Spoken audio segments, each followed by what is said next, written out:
Alright, this is John Colo with GrowingYourGreens.com. To have an exciting episode for you, and what we're going to do today in this episode is answer you guys' questions. And so I answer a few questions sometimes in the comments when I can, but I don't want to make a life out of answering you guys' questions.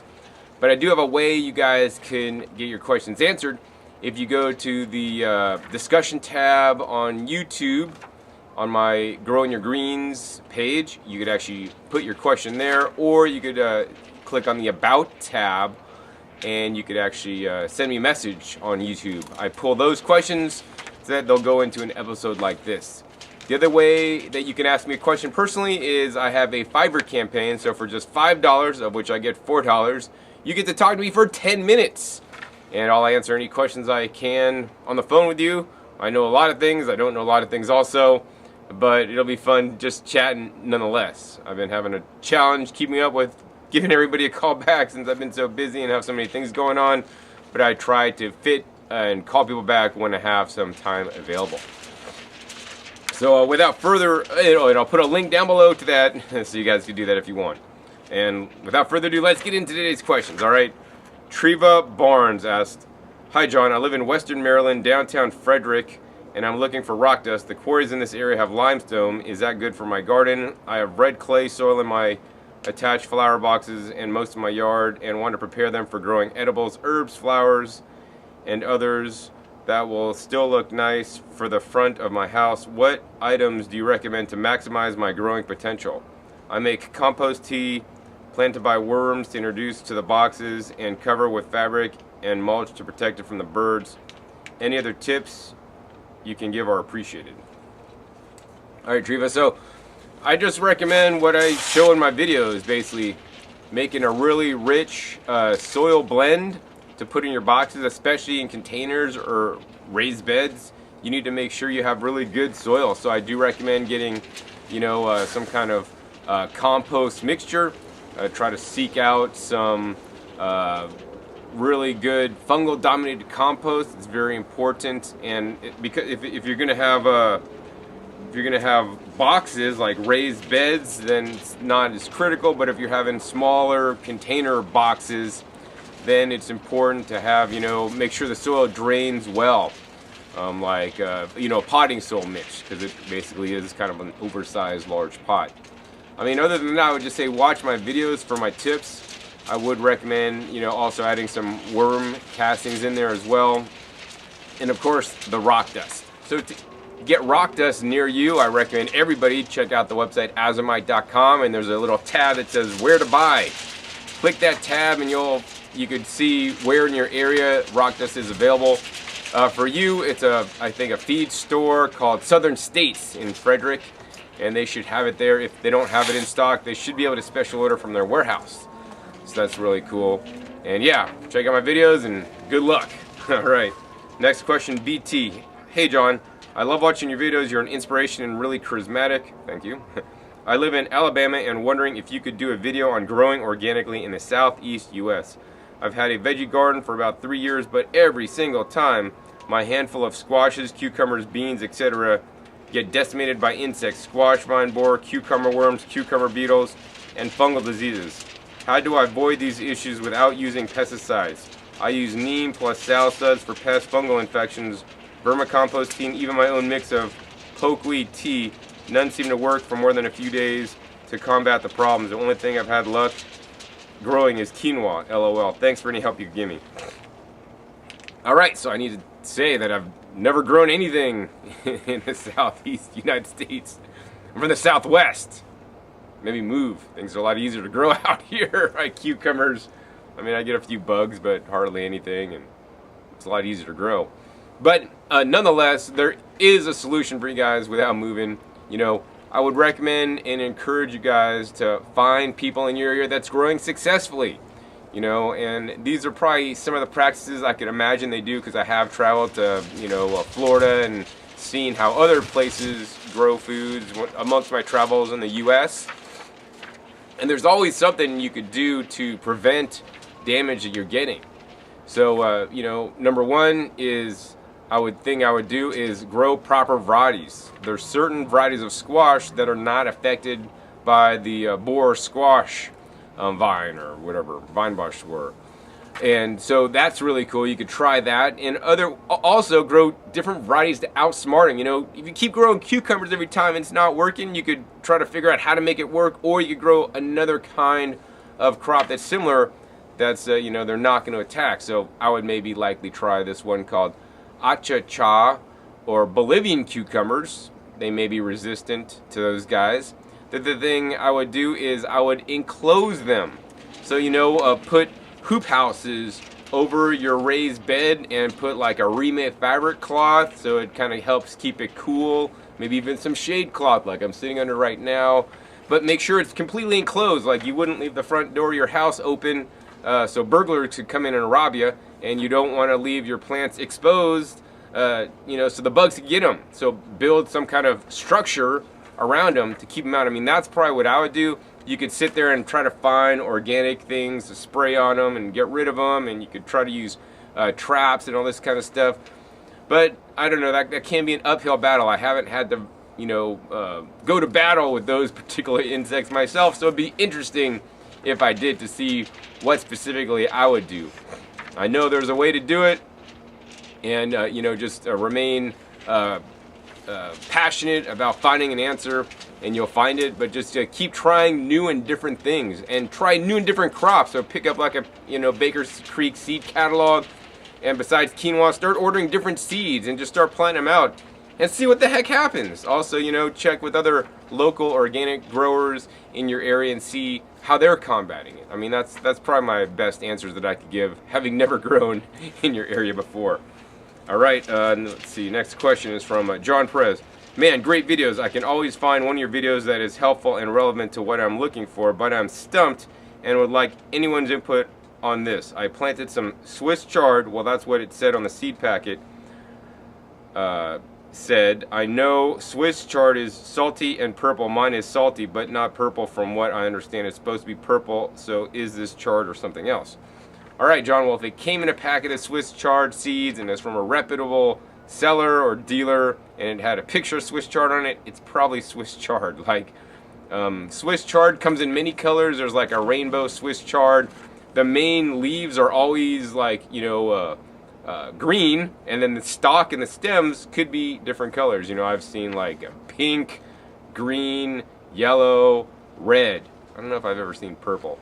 So, but yeah, I mean, the other thing you could do is, you know, look up pictures of Swiss Chard on Google and click images, and then you'll see all the pictures of Swiss Chard in the world, and hopefully one of those will look like yours.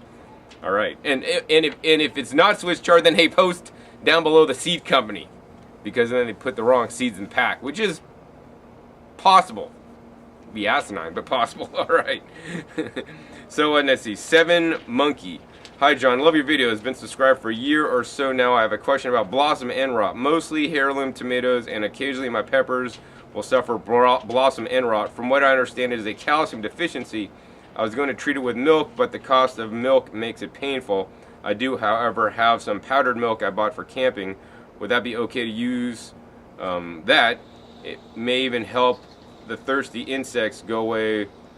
Will come feed on the fats in the milk. All right, so yes, blossom end rot is a calcium deficiency. Now, there's reasons for the calcium deficiency. It could mean a calcium deficiency in the soil, or, for example, it could mean you're not watering evenly so that the plants can't take up the calcium from the soil. So yeah, just want you to be aware of that, and not just, you know, always spray milk or another calcium source on your tomatoes. If you have uneven watering, this may cause the problem. So be aware of that. So if you got the watering situation corrected, yes, I mean, regular milk works, powdered milk would work as well, so I would do that and see what the heck happens. All right, Joshua Bettel. So I'm fairly new to the whole organic, sustainable, and self-sufficient scene, and I'm really glad I found the wealth of knowledge and passion on this channel. I have a bit of a history of gardening, but it was always just the chemical, commercial fertilizer, pesticide, and Miracle-Gro crap. He said that, I didn't. I recently taken to tending my parents' massive yard for them, and I don't have one of my own, and they are unable to manage theirs currently. We're really struggling to get anything stable to grow, and I'm realizing just how badly the yard has been damaged by years of chemicals and general mismanagement. I've pretty much got the hang of soil restoration and permaculture farming, but one thing I'm really struggling with is removing pollutants, especially the weed lining. They have a pretty huge backyard, and I've already accepted it'll be a good 2+ years of work before the garden can be considered healthy. I know things like certain plants, worms, compost will speed up diluting and breaking down all the chemicals and crap, but is there a better way to remove hundreds of square feet of weed lining? I've been using shovels, rakes, and a good old-fashioned elbow grease, but there's so many pieces that are shredding off and it's pretty much impossible. Right now I'm not even going to try to grow anything because nothing will. Once I've done all I can manually, is there something like citric acid or something I could spray to hasten the breakdown and decomposition of all the tiny remnants left over, or would that be more harm than good? I've scraped off the top level of soil, but just keep finding bits and pieces here and there. I just want to be done with the cleanup so I can start with the healing process and produce healthy, quality, and safe food for my family and I. All right, Joshua, so yeah, the lining, the plastic lining, you know, sometimes actually in this yard here, they laid down sod and then they had all that, like, it's like a mesh, like a plastic mesh that basically the sod gets grown on, and then they put that in. So I've dug up so much of that stuff, and I haven't even got it all yet. And my other yard basically had the black plastic underneath areas of the yard. So what I recommend is good old-fashioned elbow grease, right? Get as much as you can out, and if you don't get every last iota bit chunk piece of plastic, don't worry about it, you know. Just be happy that your yard is not like the Pacific Gyre in the ocean where it's tons of plastic and small little bits, right? I mean, I wish there wasn't any plastic and nobody ever used that kind of stuff in the garden and the yards, but the fact is that it's there, and you know, it's not the worst thing for your garden. I've heard before that, you know, plastic you know, particles cannot be absorbed by plants because they're too large. I don't know if this is true or not, but we need to not worry about this, right? We need to just steamroll over it and move on, right? If you take up an area of plastic in the garden, great, build a raised bed over it, fill it with some good soil, you know, and start growing in that, and start restoring the soil in the backyard one small bit at a time, one small area at a time, and just move on from area to area, and as you finish an area, plant that out, and then move on to the next area. And if you don't move on, that's all right, right? Of course, if there's other pesticides and chemicals in the yard, you know, mitigation for those can vary widely, but what I would recommend is bacteria, microbes, and fungi. These guys will break down, I'm not going to say everything, but a lot of different things. So one of the things I would spray, not going to break down the plastic though, is the EM1 product. Effective microbes, or essential microbes. Well, I forget what it is, but the EM1 product, right?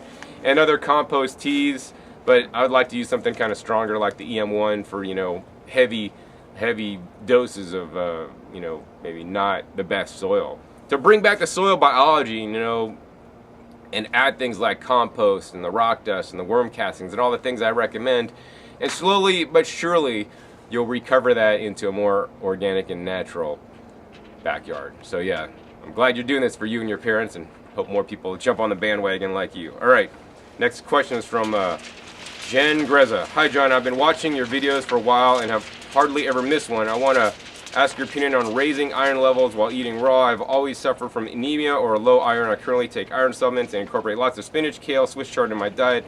Do you have any ideas on other raw ways to raise iron levels? Thank you, and good luck finding your new place. So number one, I would recommend greens. Greens are probably one of the best sources of iron. Of course, things like the spinach, which you may want to definitely rotate because it has oxalates, so you may not absorb the iron that's in there. Swiss chard, turnip greens, even things like bok choy, they all have the iron in there. So eat those guys. Now, in my opinion, I wouldn't just eat those. What I would do, I would personally do, is I would juice them, because if you try to eat a pound of spinach, that's kind of hard, but if you juice a pound of spinach, turns it into 1 cup of juice, it's easily eaten and absorbed. And especially if you're not chewing your food into a mush and swallowing big chunks of spinach, despite you eating them, they're not going to get, you know, the ideal amount of vitamins, minerals, and phytonutrients out of them. So I recommend juicing them to take away the fiber in there so you can have a greater uptake. In addition, I would also encourage you to juice them with something high in vitamin C, like bell peppers, high in vitamin C, or oranges, classic, high in vitamin C. And so it said that if you eat iron foods with vitamin C, your uptake will be increased. Another way that I would do it is eat lentils. So I would do sprouted lentils. Many beans are toxic if eaten raw, but if you can sprout lentils and eat those raw, they're actually quite good. And I would rotate the different kinds of lentils. There's all different kinds of lentils. And then the final thing I would do is in your garden, I would encourage you, especially where you grow your greens, to make sure you have iron sufficiency in your soil.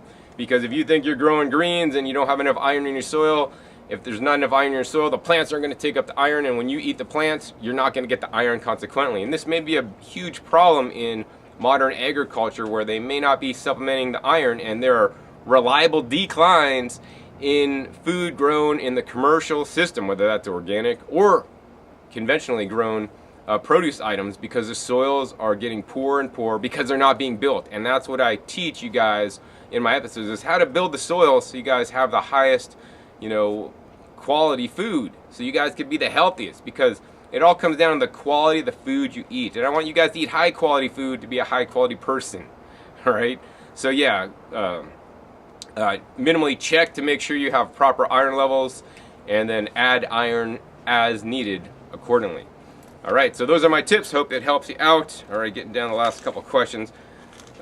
Chelsea Tolentino, do you sell Ashitaba seeds? Can I buy some? Yes. So I'm currently offering Ashitaba seeds. I'll put a link down below. It's basically growingyourgreens.ecwid.com. That'll take you to my seeds shop, where I'm selling, where actually I'm not selling, my girlfriend's selling, because now she's handling all the seed sales. She's currently is looking for a job and needs work, so I'm having her sell all the seeds, so that frees me from doing it, because I did a terrible job shipping seeds out because I'm so busy doing stuff. So she's dedicated to doing that. She's selling, we currently have available the Ashitaba, some Malabar spinach, just put up some tree collards on there, and maybe if I find some other things, we'll get those packed up. All the seeds that we're offering there is actually grown by me.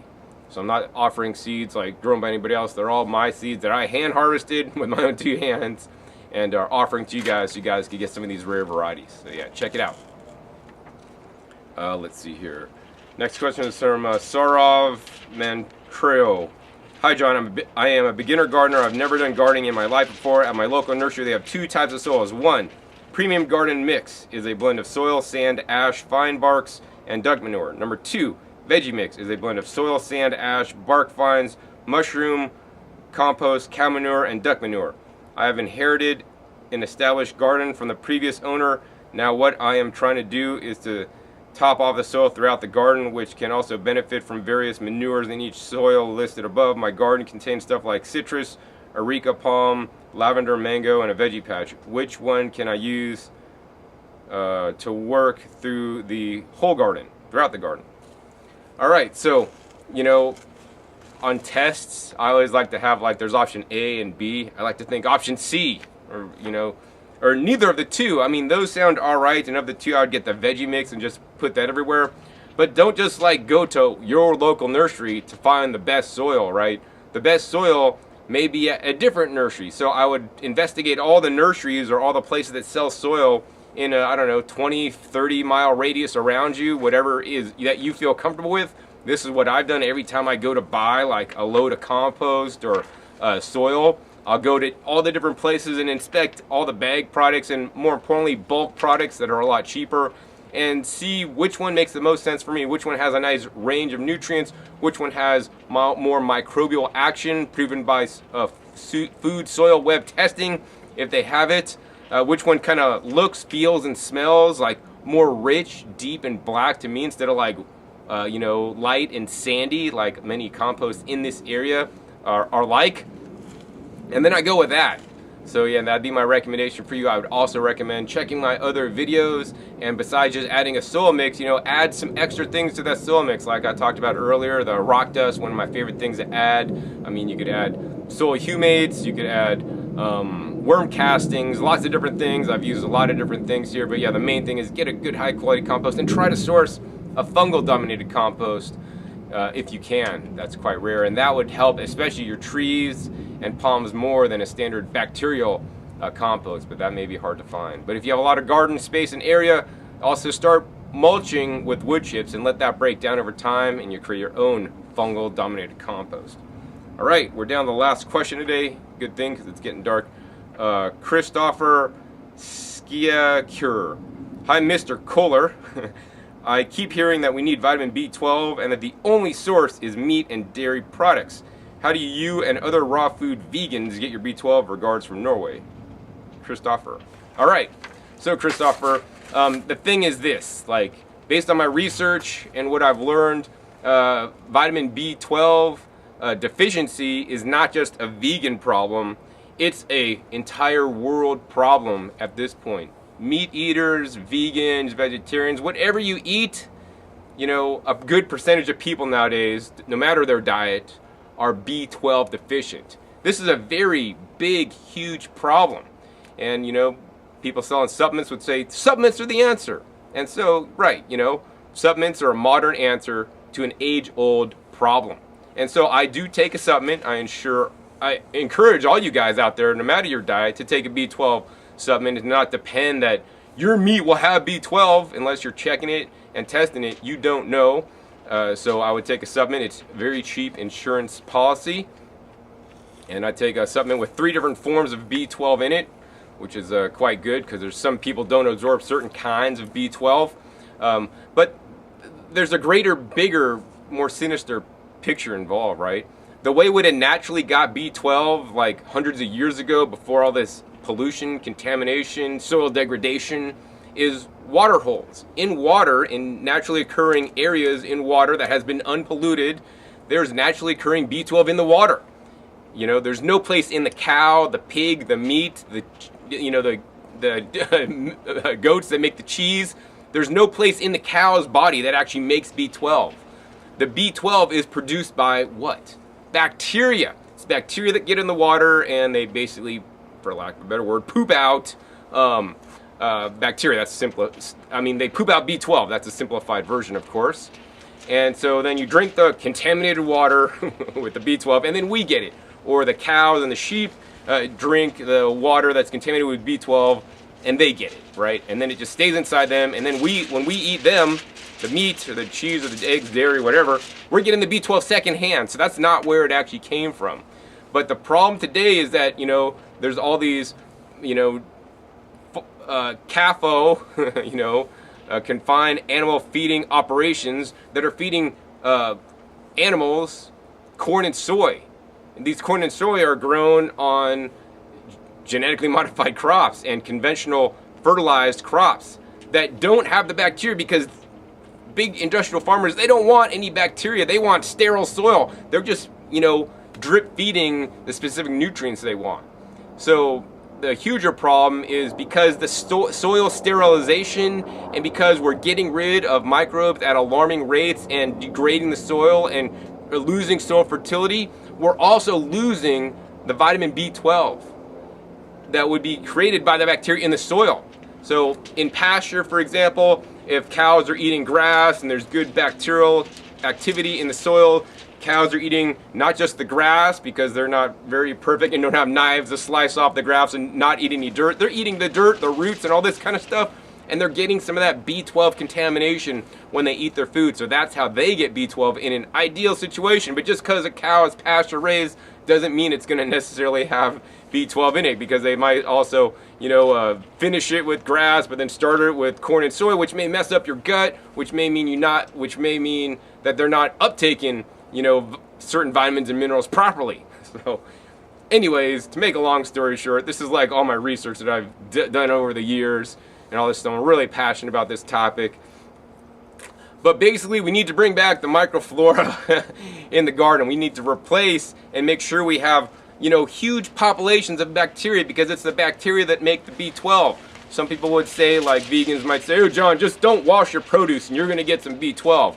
You know, well, okay, if it's conventionally grown produce, you're probably not going to get B12 because it's probably not in there. And then when they harvest and pick it and wash it and sterilize it 5 times before it gets to you because they want to kill all E. coli bacteria, it may not have B12. And then even if you grow something in your garden, doesn't mean it's going to have high B12 levels if you don't wash it, right? There's chemtrail pollution and all kinds of different chemicals raining on us all the time. But the thing is this, right? I think it's right at this point in time, no matter who you are, vegan, vegetarian, carnivore, you know, omnivore, whatever you eat, take a B12 supplement. That's like cheap insurance, right? The better way, which is the way I've been working on for years, is to increase the soil microbiome and feed the soil with proper minerals that B12 bacteria may need, like cobalt, which is also missing. So if there's like so many pieces to this puzzle, like if cobalt's missing, if bacteria are missing, B12 won't be made, right? And so anyways, long story short, I talked with a manufacturer of bacterial inoculants, and they have specific bacteria that actually break down cobalt, and also I had them look up to see which bacteria actually produce B12. And I have a nice little list of the bacteria that do that, and my goal is to have them manufacture basically a soil supplement with all the bacteria, the top strains of bacteria that produce B12 in the soil, and then inoculate my garden with that. And hopefully if I could keep them alive and just keep them growing, they'll do what they do. They'll make the B12, they'll put it in my garden, they'll put it in my plants, and then I'll get to eat it. And so yeah, that's the long and short of it.